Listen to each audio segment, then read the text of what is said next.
देखिए साहब, वो कहते हैं हर पतंग को एक दिन कचरे के डब्बे में जाना है, हर पतंग को एक दिन कचरे के डब्बे में जाना है, लेकिन उससे पहले आसमान को छू कर, हर पतंग एक दिन कचरे के डब्बे में चली जाएगी। और हम भी जीवन के अंतिम दौर में, मृत्यु के टाइम पर मिट्टी में मिल जाएंगे, राख में चले जाएंगे, लेकिन उससे पहले कुछ ऐसा बड़ा करके जाएं, कुछ ऐसा करके जाएं, ऐसी लेगेसी छोड़ करके जाएं कि आने वाली नस्ल, आने वाली पीढ़ी कहे कि वो आया था और कुछ करके चला गया। लोगों की भीड़ अक्सर कहती है कि उस युग में वो आदमी आया था, थोड़ा सरफिरा था, पागल सा था और इतिहास लिख के चला गया। तो ऐसा कुछ हमें करके जाना है। लेकिन आपको ऐसे लोग भी अपने आसपास मिल जाएंगे जो कहेंगे कि साहब सब मोह माया, खाली हाथ आए थे।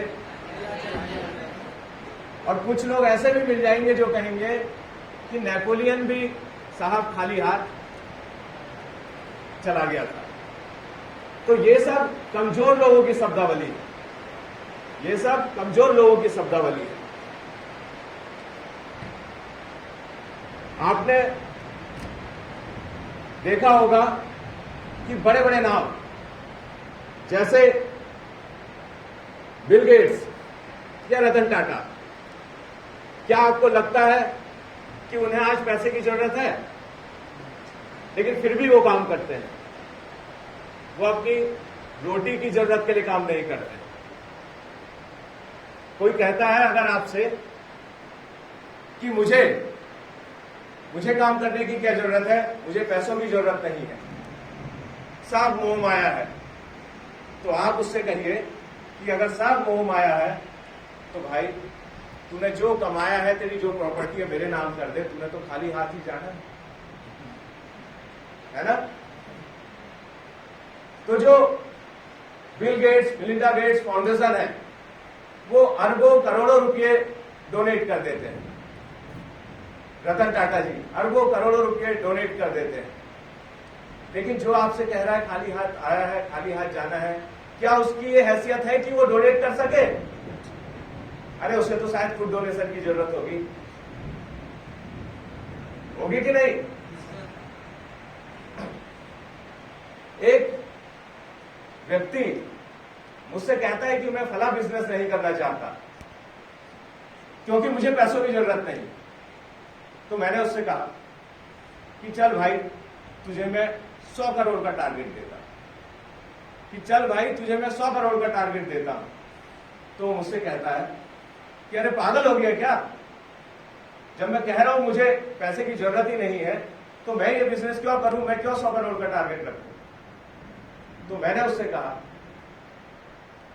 कि तभी तो मैं कह रहा हूं कि तू 100 करोड़ का टारगेट रख, तू सिर्फ 100 करोड़ का टारगेट रख, क्योंकि मैं नहीं चाहता कि तू इस बिजनेस को करके मैं तुझे 100 करोड़ रुपए कमा के दूं।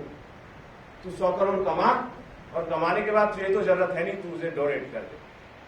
लेकिन उस 100 करोड़ कमाने की प्रोसेस में तू जो आदमी बन जाएगा वो जरूरी है। तू सोच कि 100 करोड़ कमाने वाला आदमी कैसा होगा। तो भाई साहब फर्क इससे नहीं पड़ता कि आप कितने सफल हैं, फर्क इससे पड़ता है कि आप जितने सफल हो सकते थे क्या उतने सफल हैं? यदि आप 1000 तक पहुंच सकते थे और आप 50 पर पहुंचकर ही खुश है क्योंकि आपके सामने वाला 10 पे पहुंचा हुआ है, ध्यान दीजिएगा कि यदि आप 1000 तक पहुंच सकते थे लेकिन आप 50 तक पहुंचकर खुश है क्योंकि आपके सामने वाला केवल 10 पर है, तो मैं समझूंगा साहब आप बहुत बड़ी गलतफहमी में, तो मैं समझूंगा साहब आप बहुत बड़ी गलतफहमी। हमें अपनी लाइफ में सर्वोत्तम तक पहुंचना है और उसके लिए लाइफ की गोल होना बहुत जरूरी है। क्योंकि फंडामेंटल्स नेवर चेंज। वो कहते हैं कि जिसका कोई गोल नहीं होता उसकी जिंदगी गोल होती। तो गोल होगा और आप अपनी लाइफ के मैक्सिमम पोटेंशियल तक, सर्वोत्तम तक पहुंचने का प्रयास करेंगे, तभी आप जो हो सकते थे वो हो सके। मैं कहना चाहूंगा, ध्यान से सुनिएगा, आप लोगों के लिए एक सवाल भी है वो कि all life forms in this earth, on this earth, in this world, all life forms in this world will reach their maximum except human being. आपसे प्रश्न है कि एक पेड़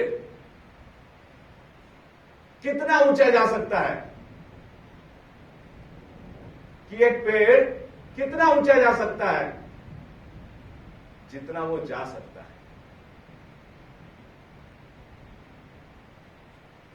एक पेड़ कितनी गहराई तक अपनी जड़ों को भेज सकता है? जितनी वो भेज सकता है। उसकी ब्रांचेस कितना फैल सकती है? जितनी वो फैल सकती है। लेकिन एक मनुष्य ही ऐसा है, वो जितना कर सकता है वहां तक नहीं पहुंच पाता। All life forms in this world will reach their maximum except human being. तो अपने सर्वोत्तम तक पहुंचने के प्रयास को मैं कनेक्ट करता हूं आपके फिटनेस से। जब आप अपने सर्वोत्तम तक पहुंचने का प्रयास करेंगे तो माध्यम क्या होगा? आप खुद, आपका शरीर, आपकी हेल्थ। अक्सर लोगों को लगता है कि हम केवल किताबी ज्ञान लेंगे, पढ़ेंगे और हम मैक्सिमम तक पहुंच जाएंगे। लेकिन उस किताबी ज्ञान को लेने, मैक्सिमम तक लेने के लिए भी आपकी फिटनेस, आपकी हेल्थ आपको सपोर्ट करेगी। एग्री? तो यदि आप अपनी जिंदगी में अपने सर्वोत्तम पोटेंशियल तक पहुंचना चाहते हैं और लाइफ को सर्वोत्तम प्लेजर तक महसूस करना चाहते हैं, तो आपको फिटनेस को साथ लेकर के चलना ही होगा।